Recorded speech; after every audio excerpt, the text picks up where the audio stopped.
Members of the City Council, please settle down. In a moment, we'll start the regular session.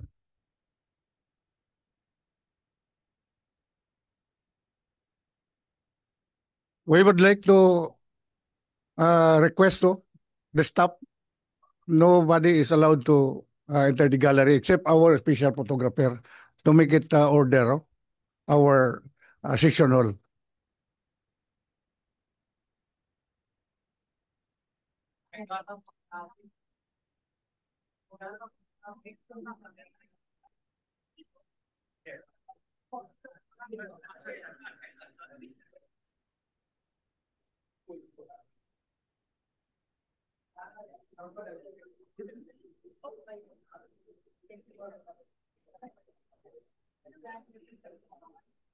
We would like to request the bailiff to, as soon as the session start, nobody is allowed to enter the gallery.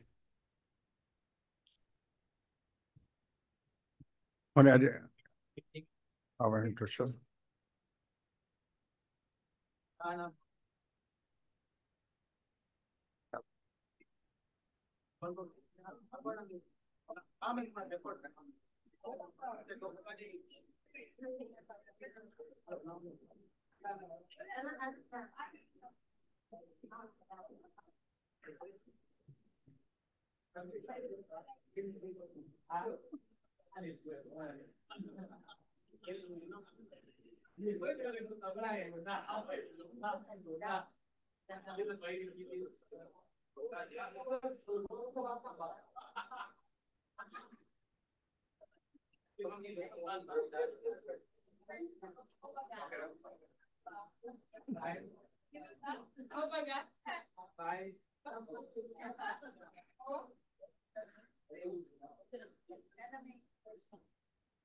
Okay, the 12th regular session of the 21st City Council will please come to order. Like to request the gentleman from Gusa to lead the invocation. Councilor Eric Sacido. And after that, you remain standing for the singing of Lupang Hinirang and our Cagayan de Oro March. Mayong hapon sa tanan, atong ibutang atong kagalingon, ban sa atong Ginoo. Ang manguros, ang dili manguros, okay ra. Langit no namong amahan, puno sa gugma ug kaluoy, nagpasalamat kami karon nga adlaw sa dakong grasya nga among nadawat gikan kanimo. Salamat sa kinabuhi, sa kusog ug sa kaygayunan nga kami nagatigom pag-usab alang sa ikadusi nga regular session sa 21st City Council sa among dakbayan sa Cagayan de Oro. Ginoo, sa matag desisyon o pagkisgot nga among buhaton karon, kaunta ang magiya og maghatag kanamo og tin-aw nga pangunahuna maligdong nga pagbati og kasing-kasing nga puno sa katungod ug justisya. Tabangi kami nga dili kami tan-aw sa among kaugalingon nga interest kundi sa tinuod nga kaihuan ug kauswagan sa among dakbayan sa katawan. Among giampo sa Ginoo ang among mayor, ang among vice mayor ug tanan nga mga kauban nga konsehal. Panalipdi sila o panalipdi kami ug hatagi og maayong panglawas ug maayong pamatasan sa pagserbisyo. Apil usab giampo namo ang tanang kawani ug empleyado sa City Council nga nagasuporta og nagtrabaho uban kanamo. Ginoon, naghangyo kami nga ihalad kanamo ang espiritu sa panagiusa pagtimbayayong o pagtinabangay aron bisan sa kalisud o kasamok sa panahon magpabilin kami nga usa sa pag-alagad alang sa kalambuan. Salamat sa tanang panalangin nga among nadawat og padayon nga among madawat gikan kanimo. Kini among pag-ampo uban sa among dakong pagpasalamat pagsalig sa imong gahong gugma. Amen. Thank you.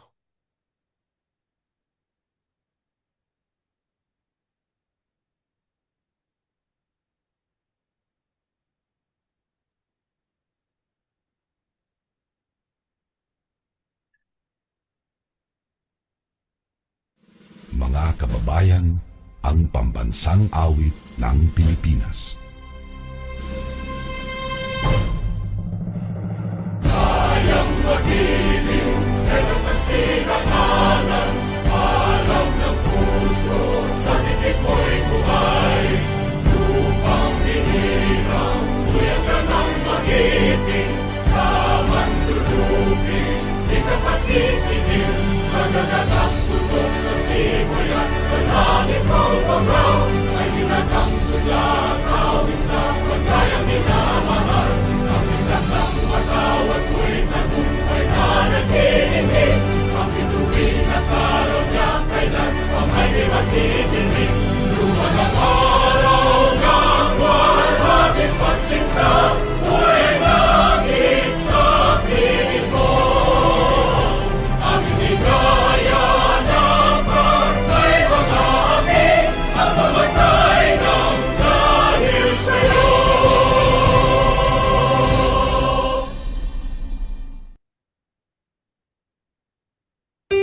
may sit down, please.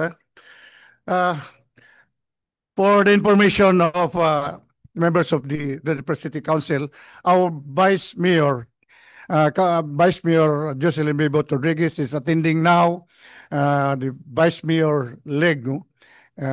So as a designated pro tempore, I was designated to preside over the session in this afternoon.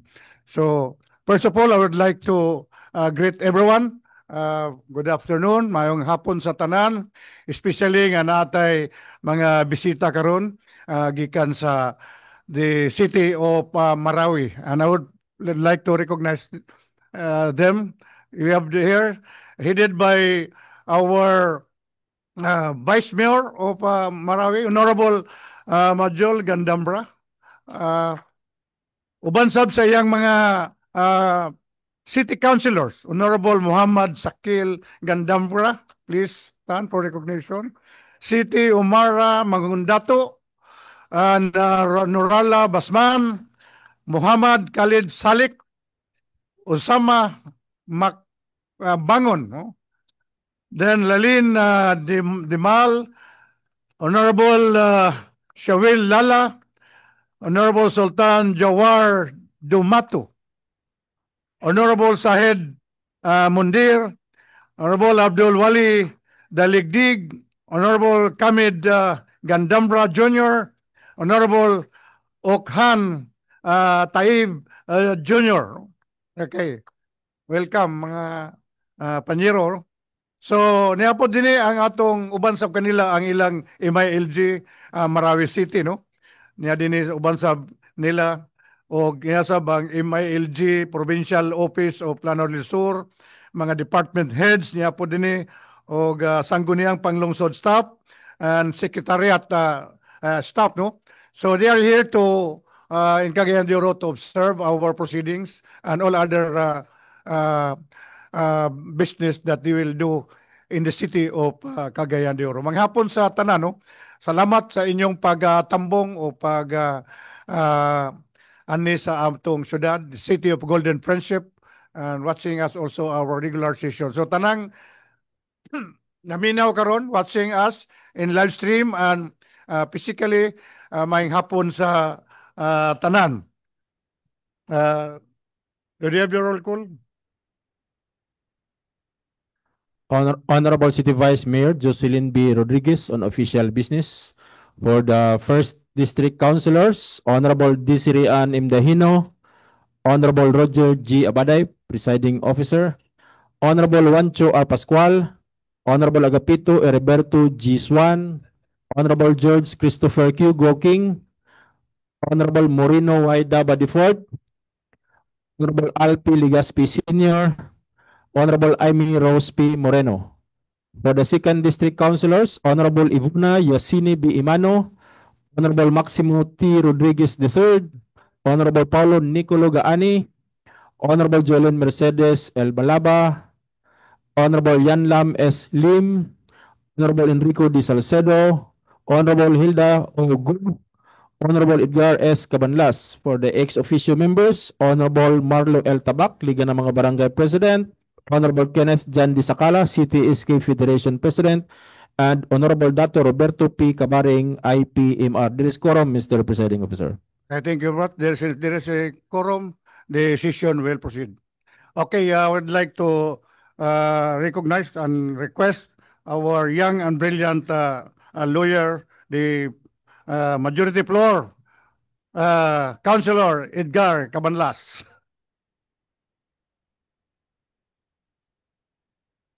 I love it. When I heard young, I was thinking that there is another majority floor leader. Thank you very much to the capable and substantial leader of Cagayan de Oro, the future Vice Mayor, Roger Abaday, our presiding officer. Thank you very much. Okay ba? Okay lang. Okay. Members of my peers in the City For Council. this session only, My peers in the City Council, our honorable councilors, our special guests from Marawi City, our brothers and neighbors who are here for benchmarking activities in the city of Cagayan de Oro. Thank you for coming. The names were already mentioned by our presiding officer. I hope that this visit of yours in our city. Majority Floor, we will not give time to the Vice Mayor to say something. Later. You will get something good from your visit here in the city of Cagayan de Oro. So, Mr. Chairman, tomorrow I will be speaking to them as a lecturer on the Blue Ribbon Committee. Mr. Chairman, may I move to dispense the reading of the minutes of the previous regular session of this council on September 22, 2025 and consider the furnishing copies thereof as reading itself. Any more? Yes. Second. So it was duly seconded. So the minutes of the previous meeting is hereby observed. Here. I move to dispense I move to dispense or move to approve on second final reading. There was a move for approval of second reading in a second. So it was seconded. So it was approved.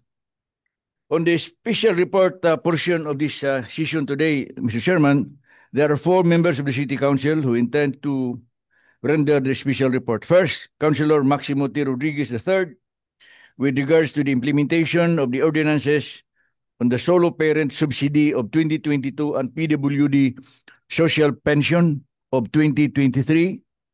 Second would be Councilor Marlo L. Tabac, with regards to the significant decrease of the national tax allotment, NTA, share of several barangays of Cagayan de Oro City. Third, Councilor Roger Abaday, our presiding officer, I hope you will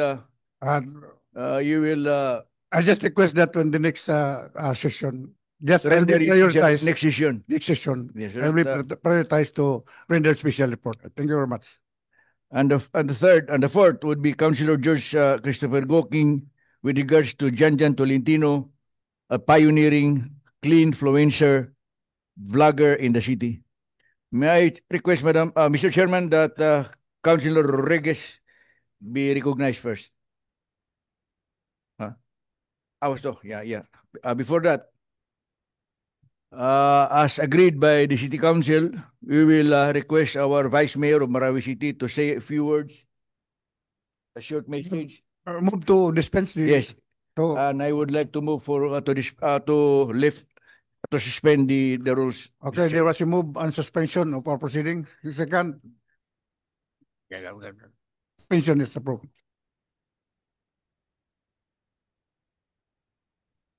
Welcome, Vice Mayor.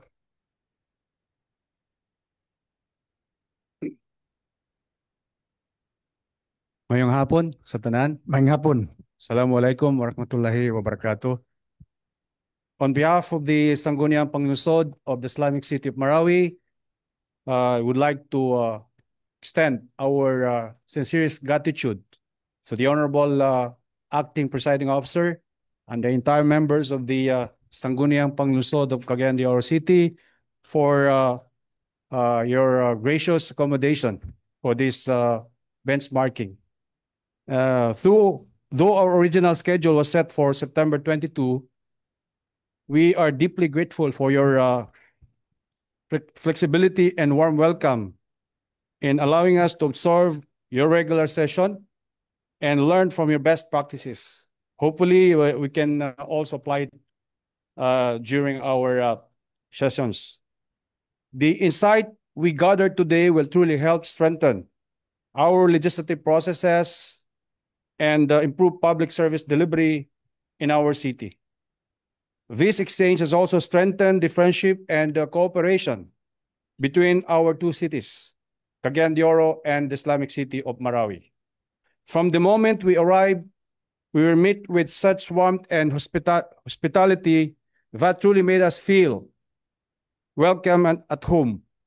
We were deeply impressed with how organized and efficient your session was, and how actively your members engaged in meaningful discussions. This exchange was not only educational, but also very encouraging for our newly elected legislators. In fact, this is the second time that we had this benchmarking. So we'd like to, of course, again, extend our gratitude to the Sangguniang Panglungsod of Cagayan de Oro. Observing the way your council deliberates and decides on matters gives us fresh insights and practical ideas on how to make our own sessions more productive, participatory, and impactful for the people of Marawi.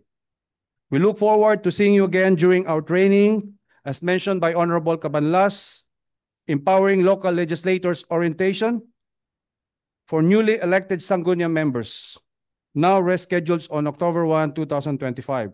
And we are honored that you have accepted our invitation to serve as one of the resource persons for this very important capacity building activity.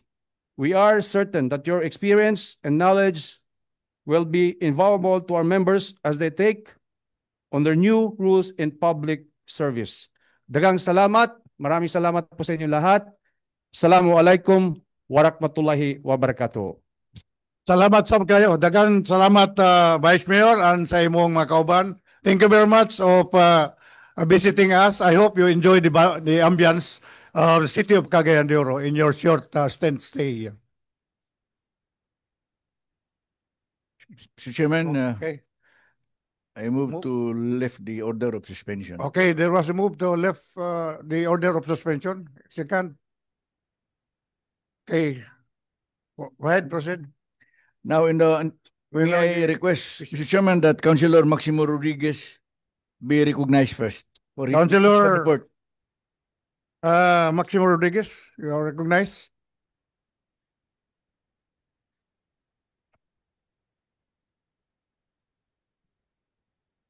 To our Honorable City Vice Mayor Jocelyn Bebot Rodriguez, Majority Floor Leader Honorable Councilor Edgar Cabanlas, Minority Floor Leader Honorable Councilor Agasua Suwan, to our pro tempore Acting Vice Mayor Councilor Roger Abaday, my colleagues in the 21st City Council, to our guests and fellow Cagayanons here in the session hall, and of course to our visitors and watching us via live stream. Maayong hapon kanatong tanan. Hapon. This is a matter concerning the solo parents in our city nga sakop sa akong komitiba sa Social Services, Mr. Chair. Niadtong June 27, 2022, the 19th City Council enacted City Ordinance number 14333-2022 entitled the Solo Parent Welfare Ordinance of Cagayan de Oro. Not knowing, Mr. Chair, that 23 days before its enactment, ang balaod nga maoy gibasihan sa mao nga ordinansa gi-amendar naman atong June 4, 2022 by Republic Act 11681. Mao adunay confusion sa pag-implementar sa mao nga ordinansa. Mao'y usay hinungdan, Mr. Chair, na daghang mga benepisyo nga angay madawatan sa ato mga solo parents dinhi sa dakbayan nga gihatag sa bag-ong balaod, wala mahilakip sa mao nga ordinansa. Sama pananglitan, Mr. Chair, sa bagong balaod, to be considered as solo parent, naglakip sa kadtong ang ilang asawa or bana is in detention for 3 months, or that the spouse is abandoned or being separated for at least 6 months instead of the 1-year waiting period in the ordinance. Sa pag-shorten sa period, we instituted immediate support to our solo parents.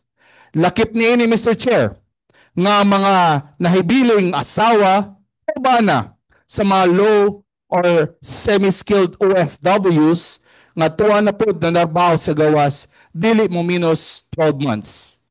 O ang mga pregnant women who are carrying the full responsibility of caring for their unborn child.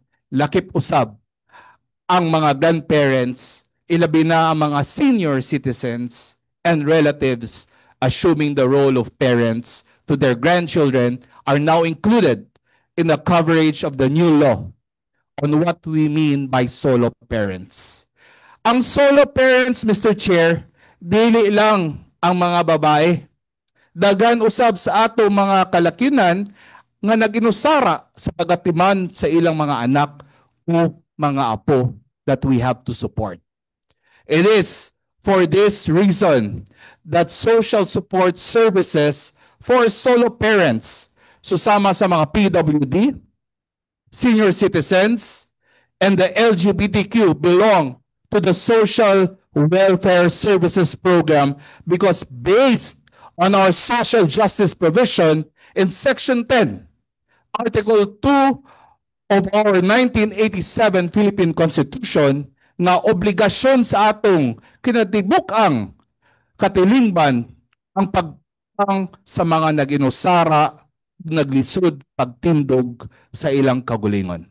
Ilabi na ang the least advantage, the disadvantaged sector o the most vulnerable sector in our city. Hence, our social welfare support services.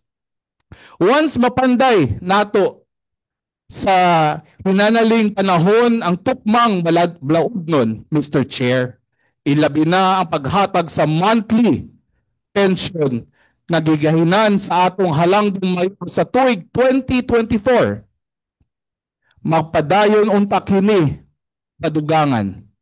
Bisan sa kadaghanang kakulangon sa kandidad nga anay pangihatag og sa kakulangon sa budget niini for 2025.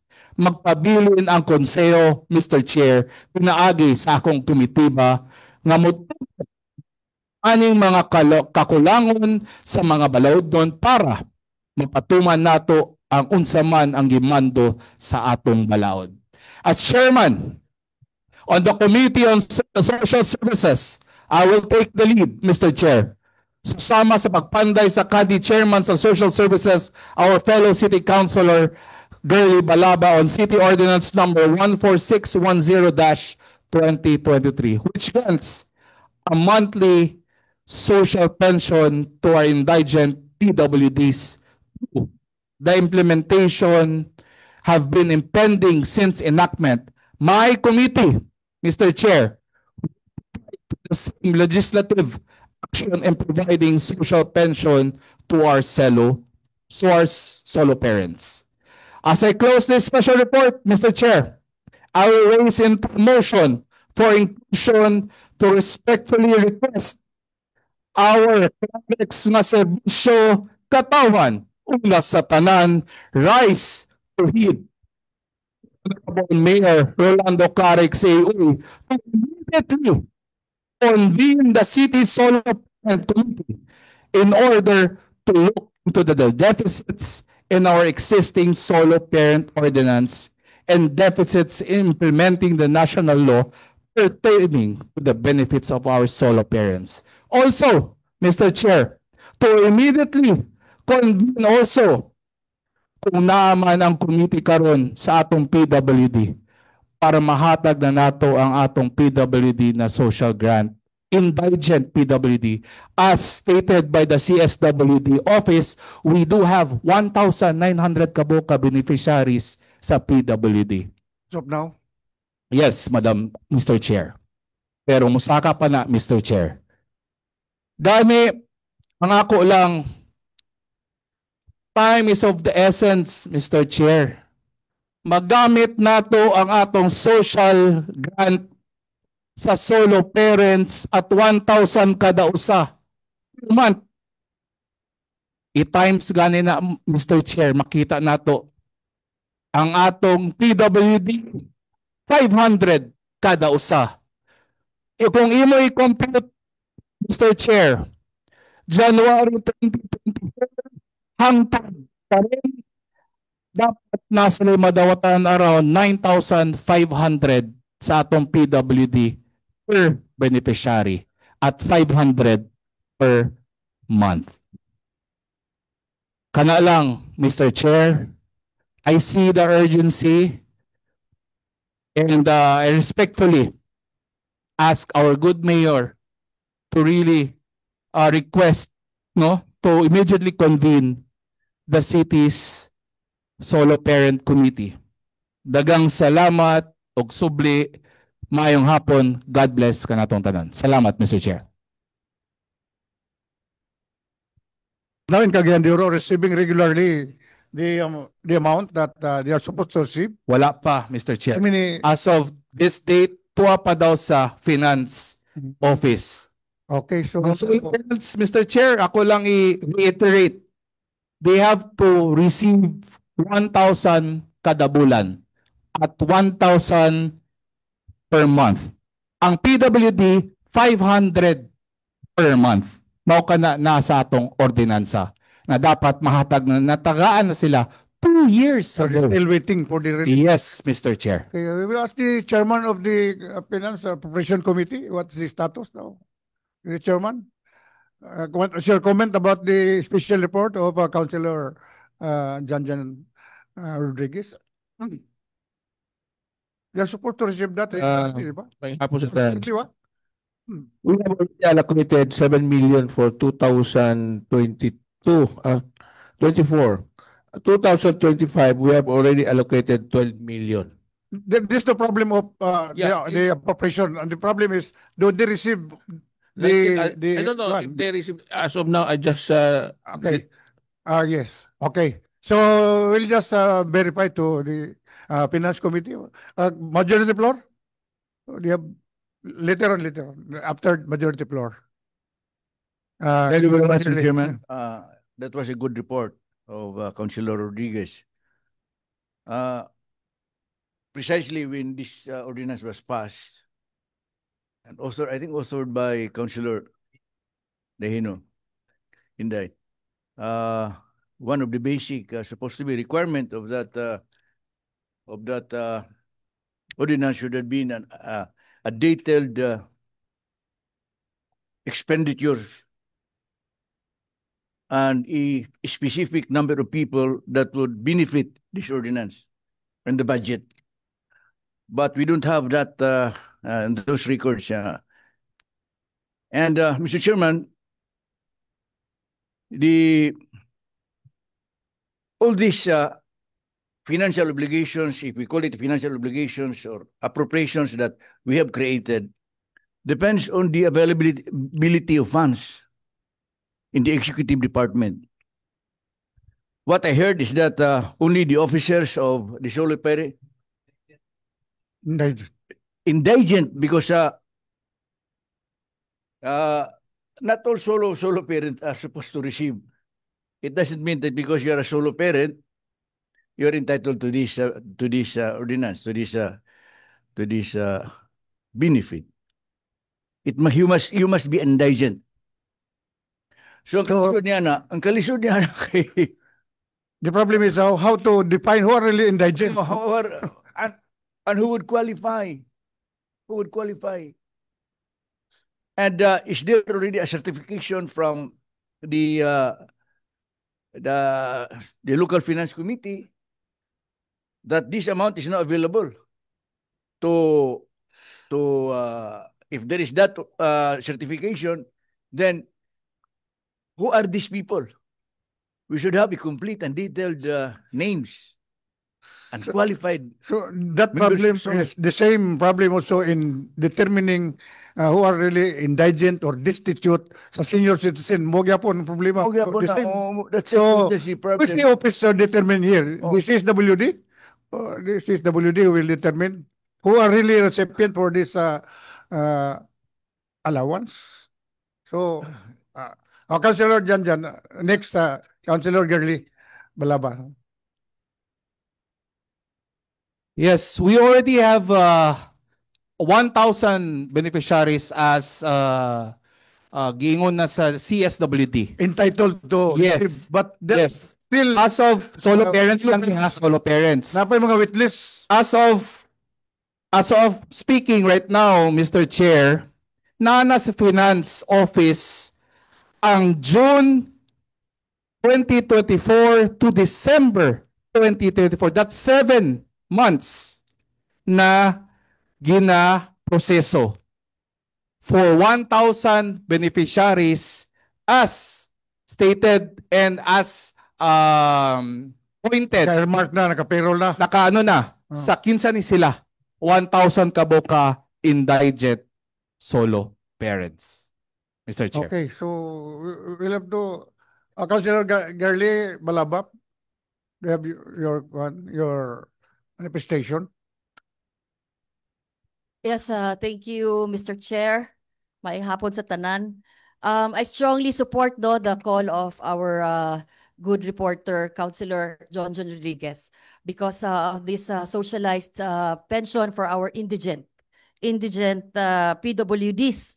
I'm talking about PWDs. Okay. This has been long overdue, and I've been receiving reports that they have not received their socialized pension since its implementation. I do not know where and why. I've been asking CSWD where is the kinibang sayop or asa ang nahunong, asa nga department nga natanggong, na stranded ang ato ang implementation ani nga ato ang socialized pension, and then they still could not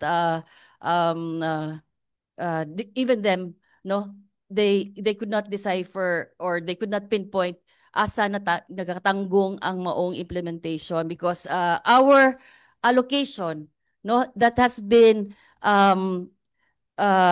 kinibang dili siya upon availability of funds, because our PWDs, indigent PWDs, have been identified, verified, and confirmed, and the number of our PWD beneficiaries supposed to be is exactly 1,900. 889. Yes, that has been computed, and naas ato ang budget, and yet baski ako I am in deep kinibag wonder nga nganong wala na hatag sa ato ang mga PWDs. Ano supposed to be 12 million pesos, 15 million 15 million pesos. Okay, as Chairman, Mr. Chair. the Yes. committee, what's your pleasure? This Before that, it's my pleasure, Mr. Chair. Just to summarize everything, Mr. Chair, for our colleagues also as well. For the indigent solo parents, there are already 1,000 ka beneficiaries na gitidetermine sa atong CSWD. For the 1,000, gani for 2024, Mr. Chair, 2024, nani naka-allot from the city budget of 12 million. Now, if you compute for June to December 2024, at 7,000 per beneficiary, kay ngano, 7 months ang nakabutang daw sa finance. 7 million. So napay sobra 12 million, Mr. Chair. Now, if we go to PWD, we have 1,889 ka mga beneficiaries as determined sa atong CSWD. With that, Mr. Chair, also, na napoy budget gialat sa 2024, which is 15 million. 15 million for PWD, for the indigent, 1,889. As well as 2025, Mr. Chair, naapod, gialat another 15 million. so your proposal now is what? Ano na? Requesting the city mayor, Councilor, majority floor. Kini nga problema, I think this could be tackled in the committee level. Invite the city treasurer, invite the office of the mayor, invite the The appropriation, and ask all the questions.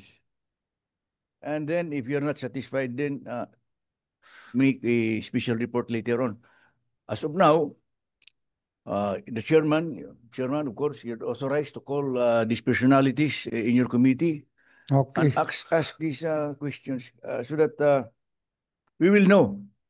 Because what will happen here is we will refer back this special report to the chairman for him to conduct the investigation or inquiry. But I think to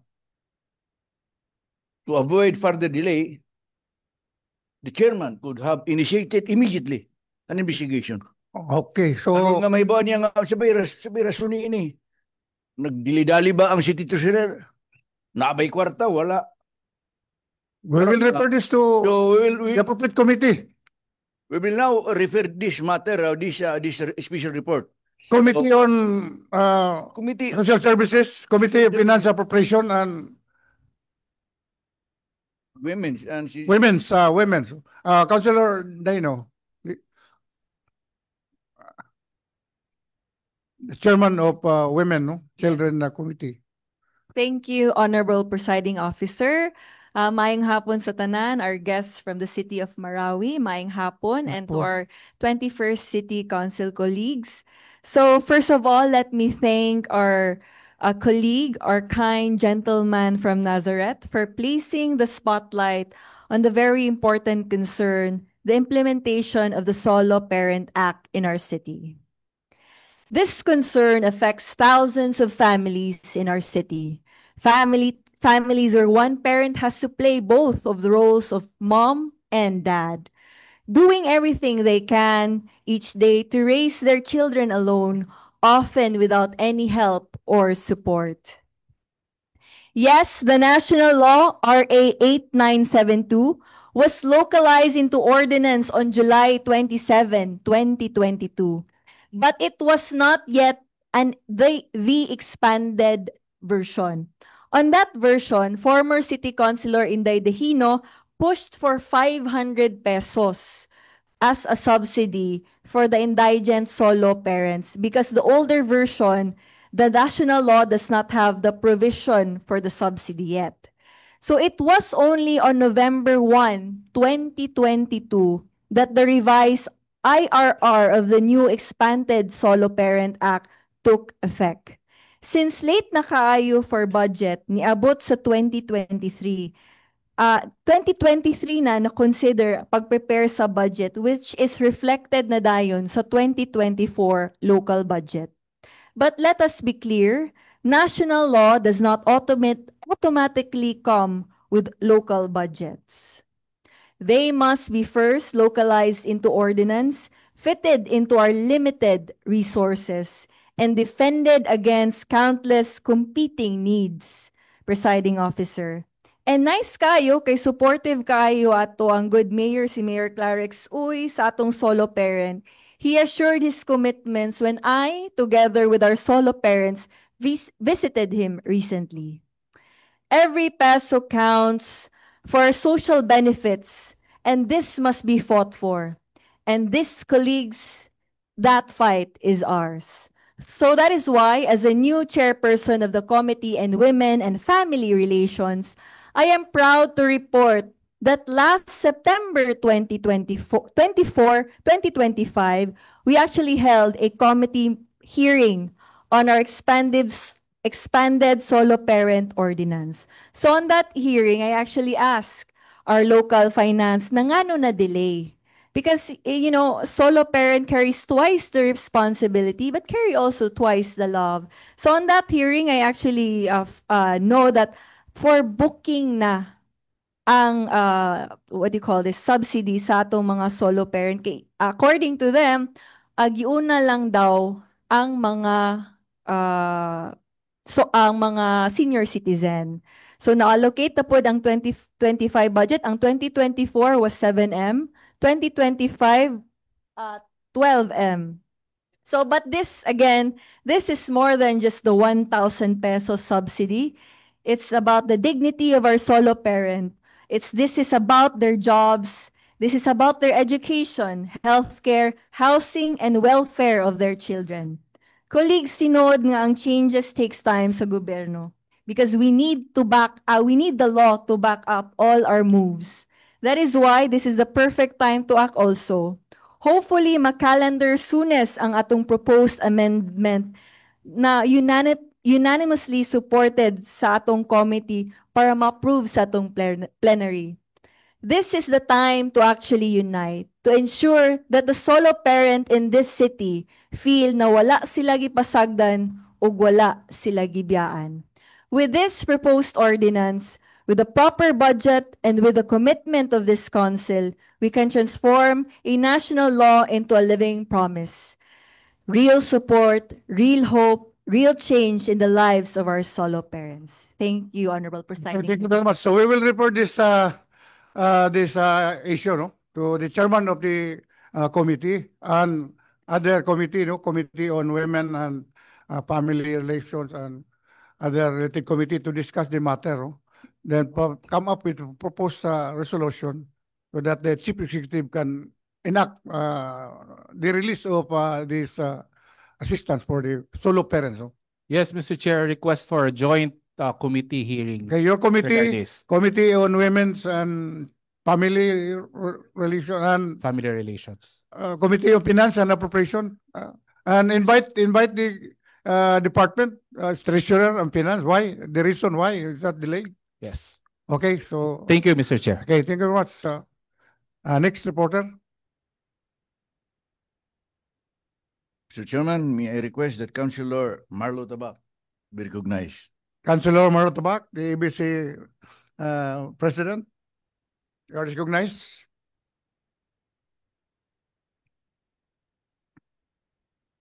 Mr. Presiding Officer, members of the 21st City Council, fellow Cagayanons, guests, good afternoon.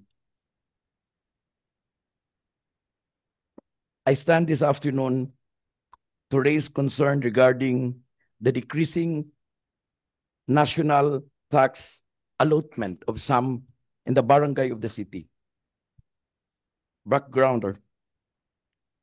On September 24, 2025, a meeting was conducted at the Philippine Statistics Authority office, Cagayan de Oro City, to discuss the important issues affecting the national tax allotment of barangays. The discussion was attended by the Philippine Statistics Authority Regional Director, Director Janet C. Abis, Chief Statistical Specialist Maria Lisa M. Brigonia, Senior Statistical Specialist Sherwin Asiniero, together with the barangay captains and barangay kagawads in Cagayan de Oro City. And as a Liga President and member of the City Council, I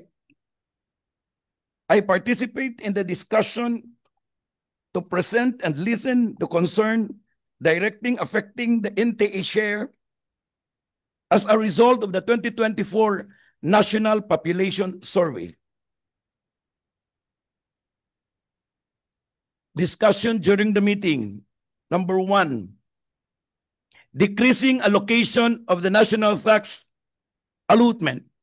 Barangay expressed concern over the decreasing share in the national tax allotment, which greatly affected the delivery of the basic services, barangay programs, because of the result of the 2024 population survey of the PSA. Number 2, barangay boundaries concern, conflicts and overlapping boundaries among barangays continues to create confusion in census data population count. Number 3, technical problem during survey. Failed survey encountered technical and logistical difficulties which affected the accuracy and timelines of data gathering. Number 4, lack of coordination with the barangay. Barangay were not properly consulted or informed during the survey, and the result were released without adequate communication and verification with the barangay. Number 5, clarification of the definition of barangay residency.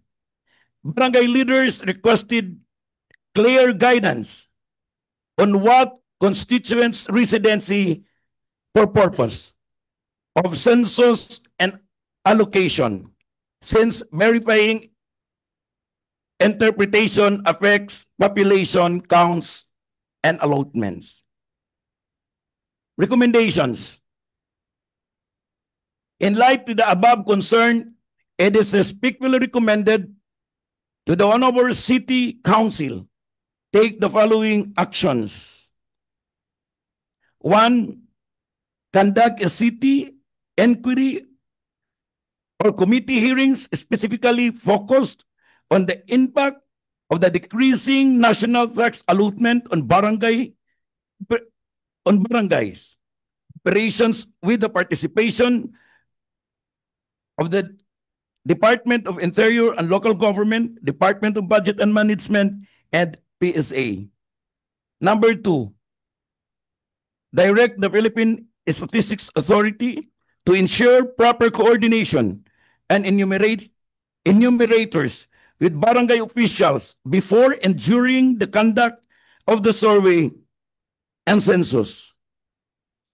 Number 3, prioritize the settlement of barangay boundaries disputes by directing the City Planning and Development Office, the Committee on Boundary Disputes, City Legal, and the Department of Interior and Local Government, the City Engineering to work with affected barangay in order to resolve overlapping boundaries.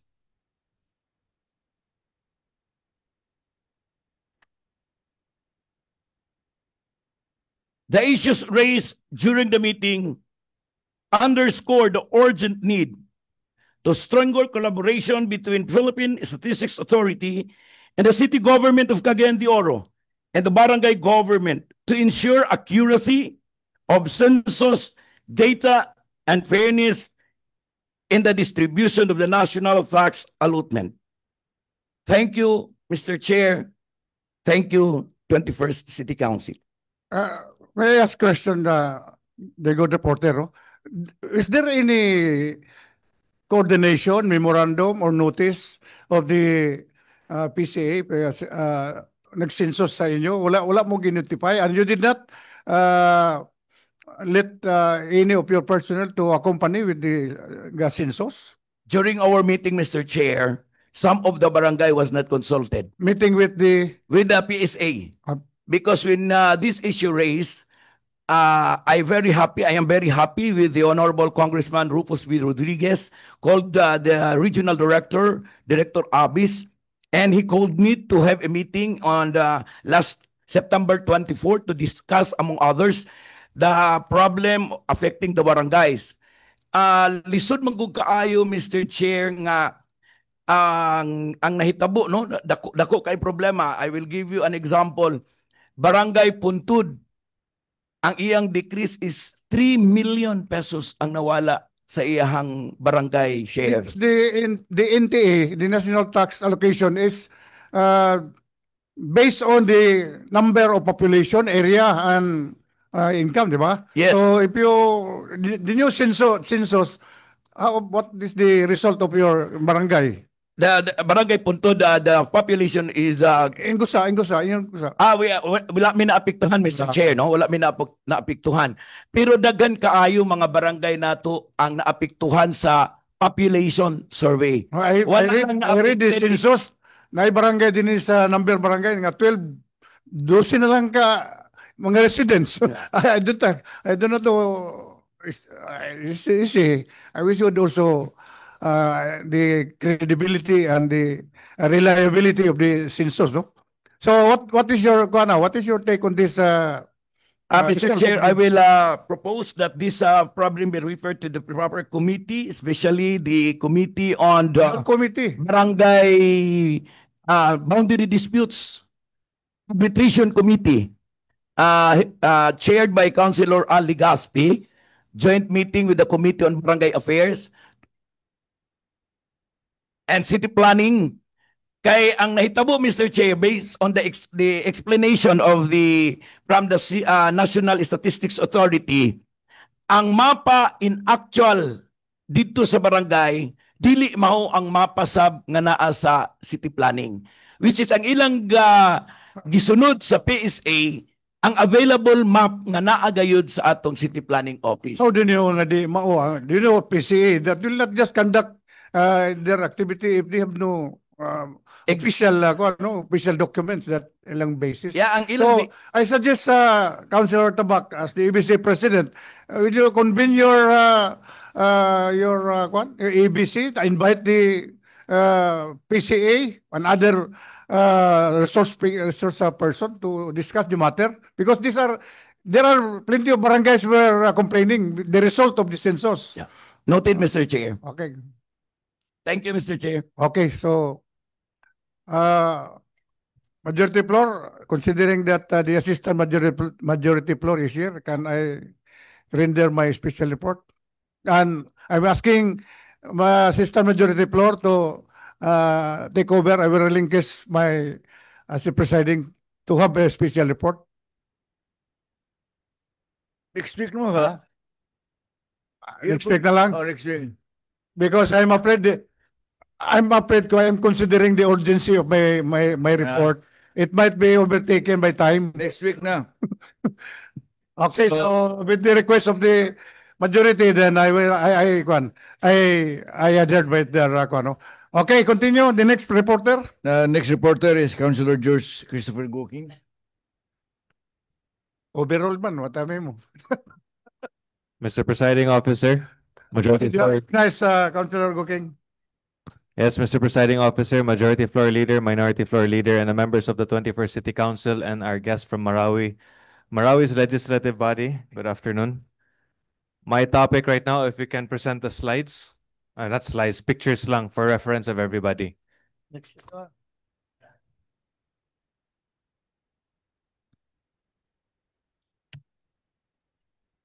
Okay, just for reference of everybody, my topic now is regarding a vlogger based in Cagayan de Oro City. His name is Janjan Tolentino, known by his name on Facebook, DIY Motovlogs.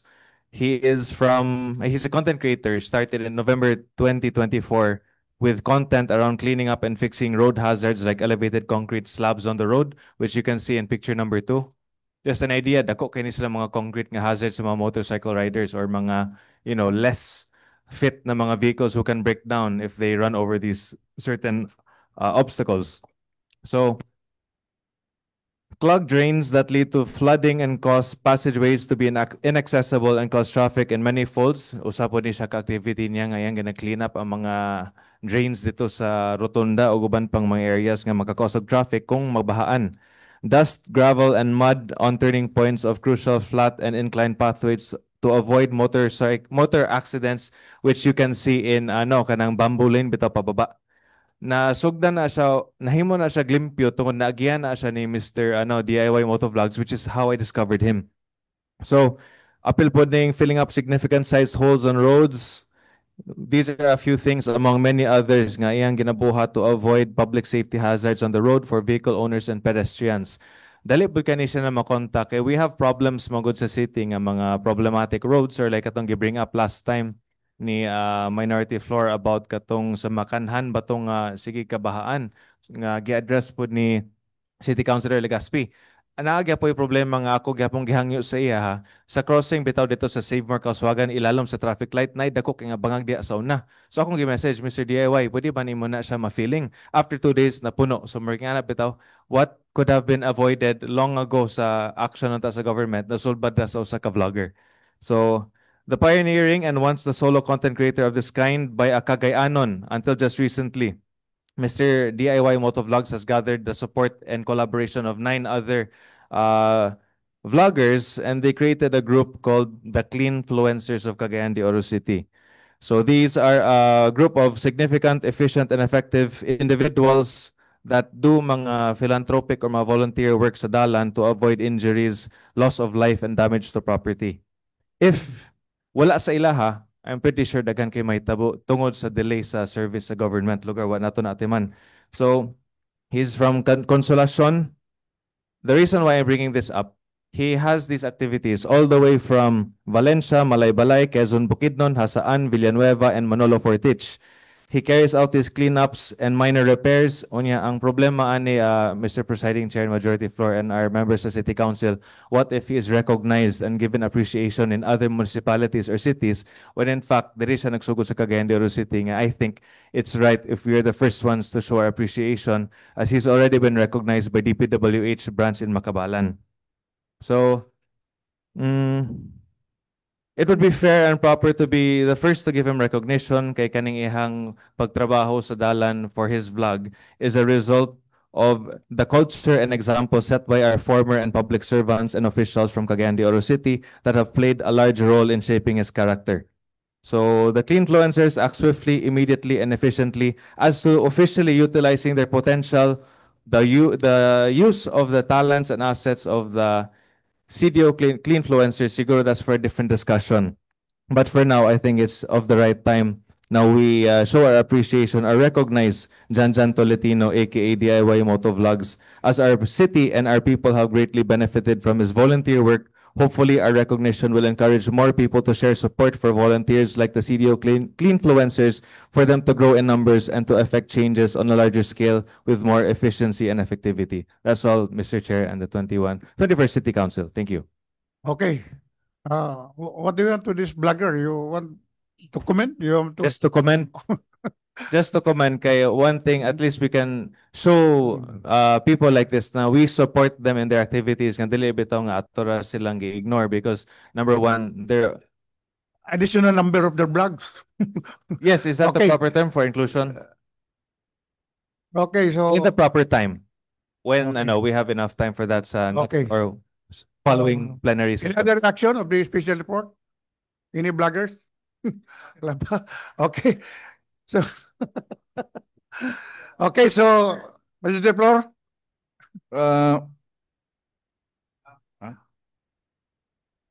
Yeah, just a commendation. So we will tackle that in our other matters, Mr. Chairman. Business of the day. We proceed to our items now. Item number 1, proposed ordinance number 2025-66, authorizing the city accountant of the city to charge the sum of 319,920 pesos to the item maintenance and other operating expenses, in the 2025 annual budget of the Office of the City Health Officer. This city to cover payment of the rent of the venue with meals and snacks during the Barangay Health Workers Convention for CY 2024 at Grand Caprice Restaurant, the city. May I request, Mr. Chairman, that Councilor Yan Long Lim be recognized. Councilor Yan Lam Lim, recognized. Mr. Chair, everything's in order. I move for the approval of purpose ordinance number 2025-66. There was a move in a second. Yan. It was seconded. Any objection? Any None. comment? There is none. So the proposed ordinance 2025-006 is approved. Move to approve second final reading. Check. Item 2. Item 2.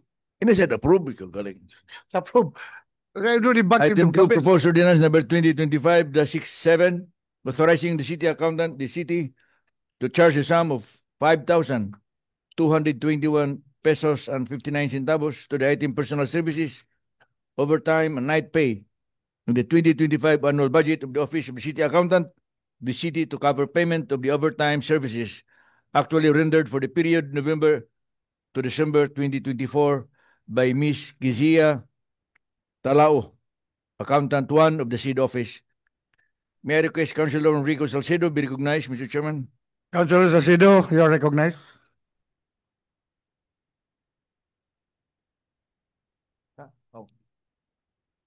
Proposed ordinance number 2025-67. I move for the approval, Mr. Chairman. There's a move in a second. Any comment? Any objection? So there was none. So the proposed ordinance number 2025-67 is hereby approved. Move to approve on second final reading. There was seconded. Okay. Again, the proposed ordinance is approved. Item 3, proposed ordinance number 2025-68, changing the nomenclature of vacant position instructor. 1.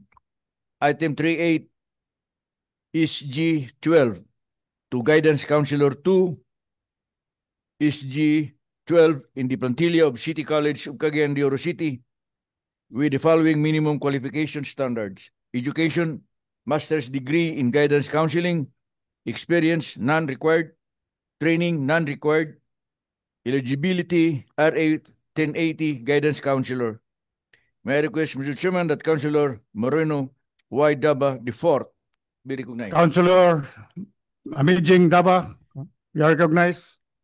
Good afternoon, Mr. Chair, Majority Floor Leader, my colleagues, and our visitors from Marawi. Move to approve proposed ordinance number 2025-68. There was a move to approval in a second. Okay, ini manifestation. Okay, go ahead, Councilor Desdaino. Thank you, Honorable Presiding Officer. I have just 4 points about this. Go ahead. No? One is the nullification of the position title. CSC may refuse to recognize the appointment under the new nomenclature. Number 2 is the appointment disapproval. Just to cut the story short, no, Honorable Presiding Officer. While I fully recognize the noble intent of this measure, because I too am a psychometrician, and this is a for guidance counselor too. I know that this is to strengthen the guidance and counseling services available to our students. I believe it is our duty to ensure that the ordinance strictly complies with the existing rules and regulation issued by the Department of Budget and Management and the Civil Service Commission and the Commission on Higher Education. The requirement by DBM. It's a long process, Councilor Jing. Pero dili man gud ni siya basta-basta na. You just The salary grade? No, you just change instructor 1 Qualification? Yes. I have also my observation on this. I have a comment. Yes, kay instructor 1 to guidance counselor, there are certain what do you call this, experience and training for you also need master's degree for, yes, for guidance Yeah. counseling. The ordinance is just requiring the minimum requirements. Actually, under CHID memorandum, I'm questioning the proponent of this because under the qualification, I do not oppose of the nomenclature, no, the rank and salary grade. But I am asking the proponent is why is it that experience not required, training not required? Because under the CHID memorandum, the maximum requirement is the guidance counselor must be a doctoral degree graduate or minimum at least masteral degree, no? Graduate in a reputable college or university, no? Have at least 10 years continuous professional practice as a guidance counselor. That is in the CHID's memorandum. But under the we call that under the grandfather's clause of 2004, that the allowed individuals, the guidance counselor is not allowed to, not required to have a license, no, professional license or practice. Not even a masteral degree is not required, but he must have at least 3 years experience in the job. So now these provisions provided the pathway para lang nga matagaan og consideration katong nag-guidance counselor na nga bisag wala siya masteral degree pero tungod siya experience gi-consider siya sa kaning balaod under Republic Act 9258 provision nga grandfather's clause or for kaluoy na lang, consideration na lang sa iyang pagserbisyo. Pero nagserbisyo siya at least 3 years practitioner as a guidance counselor. Now, there is a penal clause on this, violation of this ethical standard. If this will be violated, there is a imprisonment and a fine. So, I would like to ask the proponent, what is your observation on this? Balaod din. Nana may attachment na ni sa mayor's naghatag na sa mayor's letter addressed to the vice mayor. And page 16 and 17, letter from the city card addressed to Secretary Sir Torx. What page? What And page? 17, page 16, 17, and Page 17.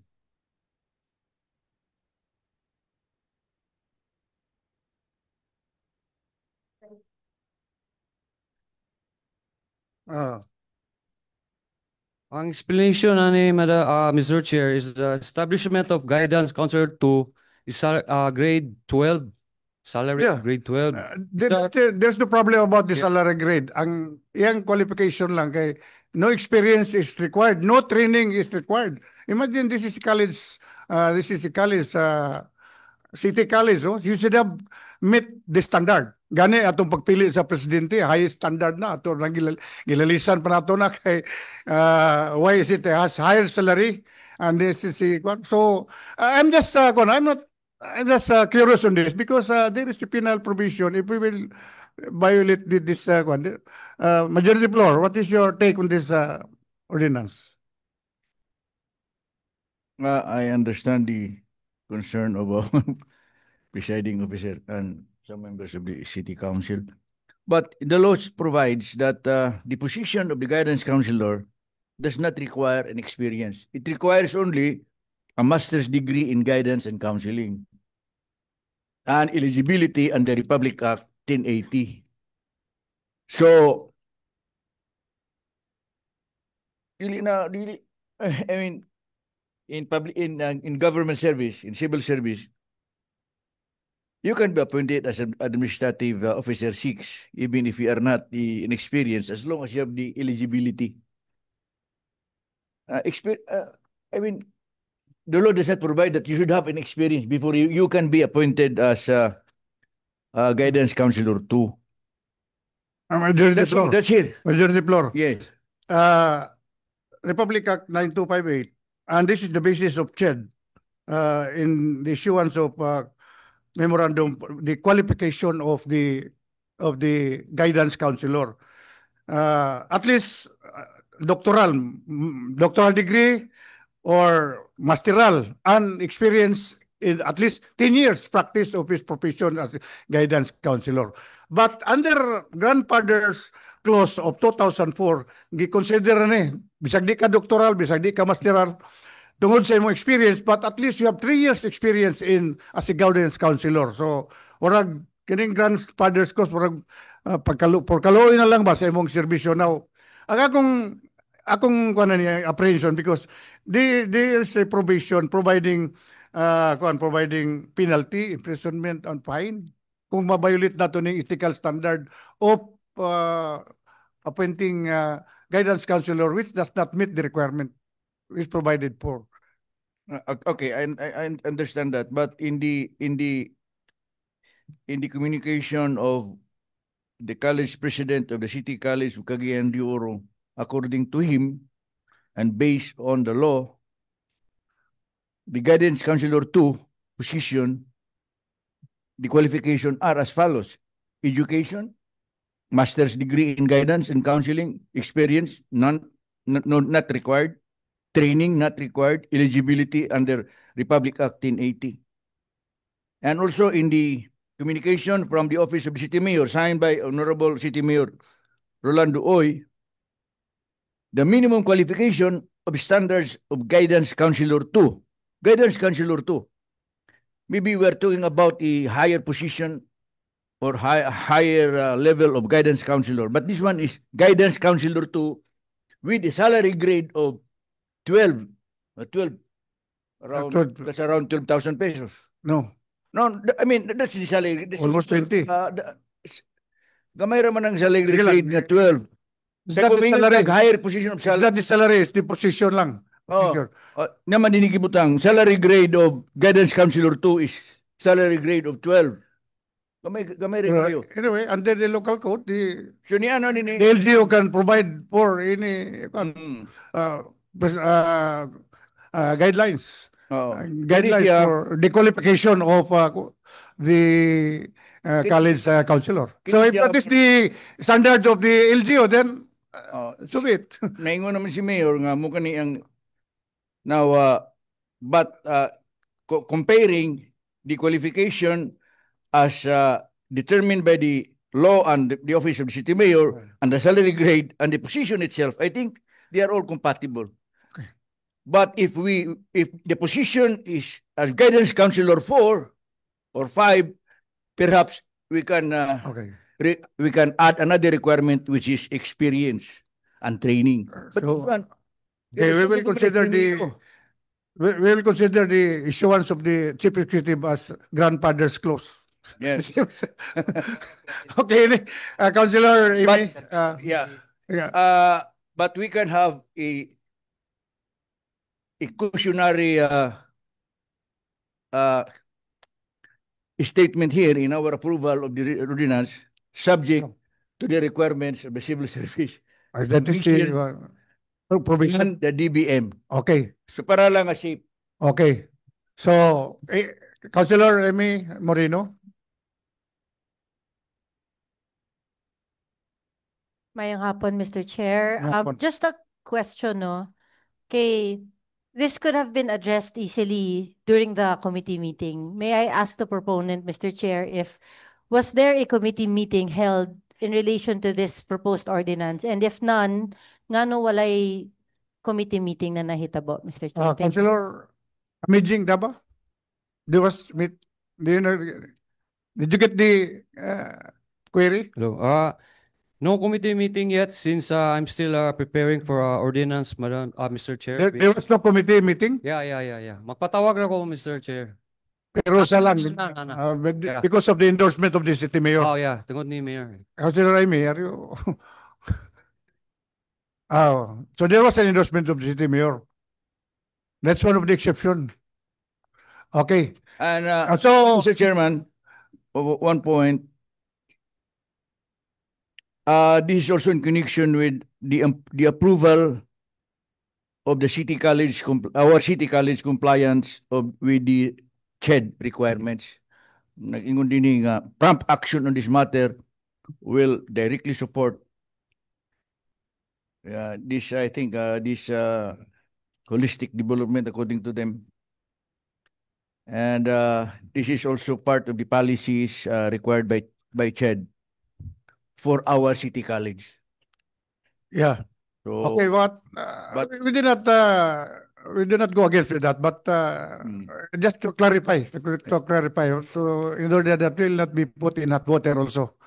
Okay, so that proviso will approve the approval, that provision subject to the DBM and the Civil Service Commission's okay, so any guidelines. Any reaction? Okay, Councilor Gerly Balaba.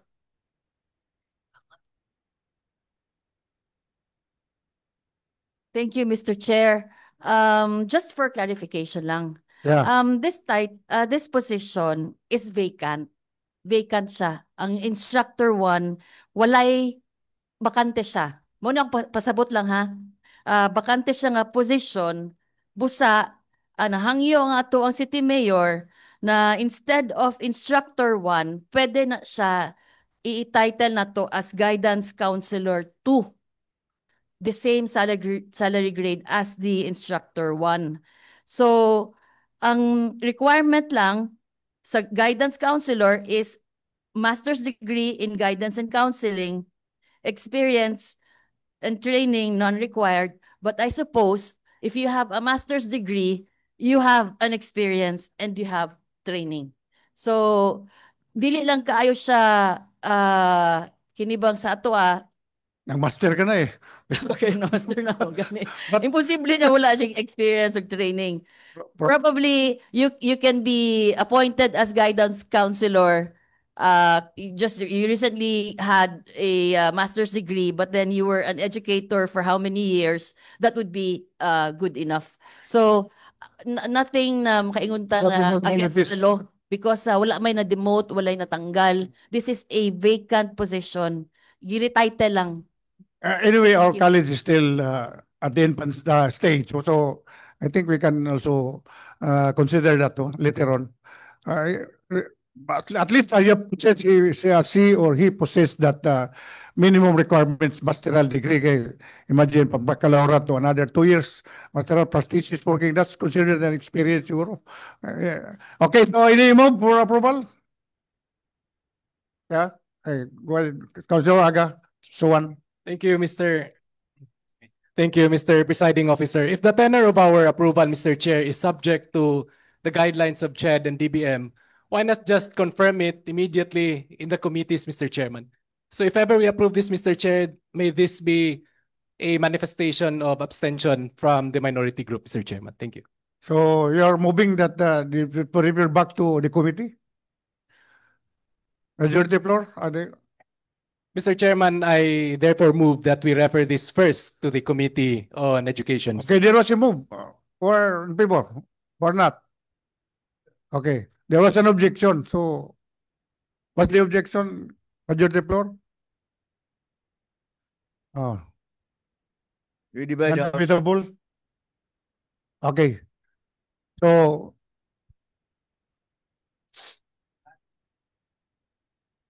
what's the pleasure, majority floor?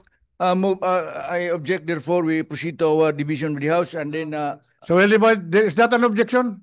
Any objection?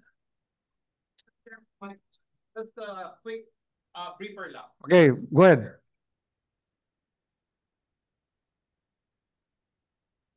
Salamat, Mr. Chair. Just to remind our colleagues, no, bago lang nag-text ang Civil Service kanato. From the Civil Service Memorandum 2 Series 2017 mandates na ang Guidance Counselor 1, 2, and 3 none required ang training basta master's degree holder. Mao kana ang giingon sa Civil Service Commission. Mr. Thank you for that Thank you. information. Okay. So, thank you for your quick research. Okay. So, okay, Councilor Aga. Mr. Chairman, this is not an objection from the ordinance. It is simply we require a detailed explanation, Mr. Chair. Thus, the referral to the committees. There was only attachment. Yes, Mr. Chairman. So that is the pleasure of the minority, Mr. Chair. So, Mr. Chairman, again, there is an objection. We proceed to the voting, Mr. Chair. Okay. So there is an objection. There was an objection. Objection for the No objection, just a manifestation. the majority floor, Councilor Aga, the majority floor is objecting on your that this will be referred to the committee. Is that so? So that's then debatable. So let's proceed. May we request our secretary to count the votes. Okay. Okay, who are in favor of the passage of the proposed ordinance? No. I don't know. Department? Yes. Department. Okay. Who are in favor of the department of this proposed ordinance? Please, your right hand. Department. Count la, please count. 4. 4. Okay. 4 against. Who are not, who are against of the department to the committee?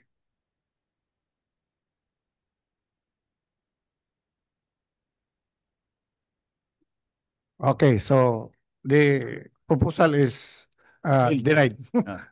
Okay, go ahead. Proceed.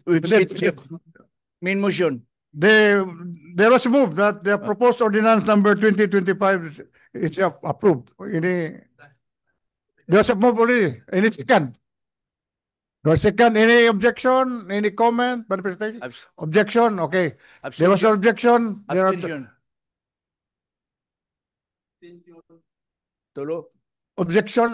There is no objection. Only abstention of 3. So there are 2 abstention. Okay. Approved. So the ordinance is approved. with subject to Colatilia, or Yes. what you propose, no? Move to approve on second and final reading. Okay, Subject to the same number of votes. Any objection? Yes. The same? The same number of The votes. same manifestation, the same voto. Okay. So the ordinance is hereby approved. Next. Item 4. Item 4, proposed ordinance number 2025-69, amending section 582 under chapter 132 guidelines on affiliations of medical students of ordinance number 4373-94, otherwise known as the codified ordinance, so as to change the affiliation fee for the herein specified bachelor's program courses to a standard rate of 50 pesos per 8 hour of affiliation and training, and for other purposes. May I request Councilor Paulo Gani be recognized, Mr. Chairman. Councilor Paulo Gani, you're recognized. Salamat, Presiding Officer, Councilor Roger Abaday. Welcome. Atong Majority Floor Leader, Attorney Ed Cabanlas. May I move for the approval of proposed ordinance number 2025-69. There was a move, in a second. Any objection? There was no objection, so the proposed ordinance is hereby approved. Move to approve on second and final reading. Any second? Any objection? There was none, so said ordinance is hereby approved.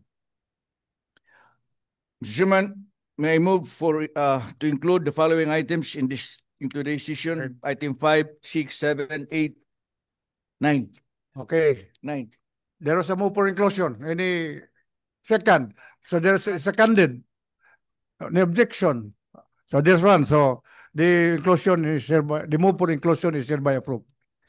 Item 5, proposed ordinance number 2025-70, authorizing the Honorable City Mayor Rolando A. Oy, representing the city government of Cagayan de Oro, to enter into and sign the memorandum of agreement with the Department of Agriculture Regional Field Office 10, represented by its Regional Executive Director, Mr. Jose Apollo Pacamalan, covering the grant of 1 unit of the following equipment: cassava grater, moisture meter, corn sheller, under the terms and conditions is stipulated therein. I move for the approval of this ordinance. Okay, there was a move for approval. Any second? But seconded, any objection? There was objection, so the proposed ordinance is hereby approved. Move for second final reading. Move to approve on second final reading. Any second? Duly seconded, any objection? So none. Okay, the same ordinance is hereby approved. Item 6, proposed ordinance number 2025-71, authorizing the Honorable City Mayor Rolando A. Oy, representing the city government of Cagayan de Oro, to enter into a memorandum of agreement with the Department of Agriculture Regional Field Office 10, represented by its Regional Executive Director, Mr. Jose Apollo Pacamalan, covering the grant of 1 unit 4-wheel drive farm tractor under the terms and conditions stipulated therein. Mr. Chairman, may I move that Councilor Antoy Rua, Chairman of the Committee of Agriculture, be recognized. Councilor Rua, you are recognized. Thank you, Mr. Rua. Thank you, Mr. Chair. Good afternoon. Sorry. Good afternoon to my colleagues and guests present. As chairman of the Committee on Agriculture, I move to approve the proposed ordinance number 2025-71. Just to note for the record that the official turnover is set this coming October, thus the urgency certified by our city mayor. Thank you very much. Okay, so there was a move for approval of said ordinance. Any second? Okay, any objection? There was none, so the proposed ordinance is hereby approved. Move to approve on second and final reading. Sorry for the Ako, natakdan sa ko. missing family name. But So there was a move for second and final reading. Any objection? Any approval? Any second? Any objection? Okay, there was none, so the same ordinance is by approval. Item 7, Turks, please. Item 7 is proposed resolution number 2025-46, congratulating and commending the following Cagayanons for winning medals and awards during the Langoy Pilipinas Yorme Isko Moreno Cup swimming competition held on September 27 to 28, 2025 at the Rizal Memorial Sports Complex, Metro Manila, to wit: A. Zav Roblen Galion for winning 5 golds, 4 silvers, 1 bronze, and most outstanding swimmer. And B. Savi Clay Galion for winning 8 golds and most outstanding swimmer. Are they around, the swimmers? Na ba? Mga swimmers? Wala. Okay, next section. Okay, so there was a move. Mr. Chairman, may I request Councilor Ivona Viazini B. Imano be recognized. Okay. Councilor Ibona Yazim Imano is recognized. Nagkasalamat, Mr. Chair. Actually, they're not yet here, Mr. Chair, because the event happened in Manila this weekend. So wala pa kauli ang mga bata. Wala pa ba? They're like 8 and 5 years old, So, Mr. Chair. And if it's okay, maybe in the next meeting we can can you bring them next session? as Next well as recognition? ako ang next item basin appeal pwede ang representative with the next katong sport pod nga i-move. But Mr. Chair, move for approval of proposed resolution 2025-46. Thank you. Okay, there was a move. Will seconded. Any objection? So there was none. So the proposed resolution number 2025-46 is hereby approved. Move to approve on second final reading. There was a move for second and final reading. Any second? Any objection? There was none. The same ordinance is hereby approved. Item number 8. Turks, please. Item 8 is proposed resolution number 2025-47, congratulating and commending the following Cagayanons for winning medals and awards during the World Pickleball Championship held in Bali, Indonesia, to wit: Kapitan Chavez and Dominic Murilla for winning champion in the men's doubles 50+ intermediate 3.5. Second runner-up in the men's doubles 50+ advance 4.5. Next, Juan Paulo Fermin and Ayan Malakaman for winning champion in the men's doubles 19+ advance 4.5. Next is Juan Paulo Fermin for winning first runner-up in the men's singles 19+ advance 4.5. Next is Ayan Malakaman for winning semi-finalist in the men's singles 19+ advance 4.5. Next are Hani Gillis and Hazen Novi Melendez for emerging champion in the women's doubles 19+ intermediate 3.5+. Also Hani Gillis for getting first runner-up in the women's singles 19+ intermediate 3.5+. Next is Cyril Denley Robignol for emerging second runner-up in the men's singles 19+ intermediate 3.5. Next is Tiny Dinosta for emerging semi-finalist in the women's singles 35+ intermediate 3.5. Next are Scooby Sia Casino and Hani Gillis for emerging champion in the mixed doubles 19+ intermediate 3.5+. And Cyril Denley Robignol and Novi Melendez for winning first runner-up in the mixed doubles 19+ intermediate 3.5+. Mr. Chairman, may I request Councilor Amy Rose Moreno be recognized? Councilor Amy Moreno, you are recognized. Thank you, Mr. Chair. Pickleball is the one of the most fastest it's the fastest, one of the fastest growing sport in the country, and we should be very proud. Pad sports now. We should be very proud that there are Cagayanons vying for the World Pickleball Championship titles. So I move to approve the proposed resolution number 2025-47. Okay, there was a move that resolution number 2025-47 be approved. In a second, seconded. Any objection? May I ask Councilor Laksakala if they are entitled for this this award? Are they entitled for CAS awards under our ordinance? Okay, so it was duly seconded. So this ordinance is hereby approved. Move to approve second final reading. There was a move for second and final reading. Any seconded, any objection? None, so the same ordinance is hereby approved. Item 9, proposed resolution number 2025-48, commending Mr. Janjan Tolentino aka DIY, Motovlog, aka, also known as DIY, Motovlog, DIY, di ba? So, for making notable cleanups and minor repairs that have prevented traffic accidents in the city, subject to styling. May I request Councilor George Gooking. Councilor Christopher George Gooking. Gooking, you recognize. I move to approve proposed resolution number 2025-48. Okay, there was a move in a second.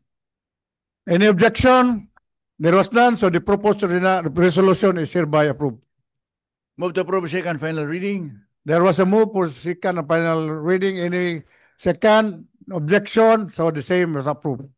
There being no other matters to attend to, Okay, any move move for for the adjournment of decision. any move?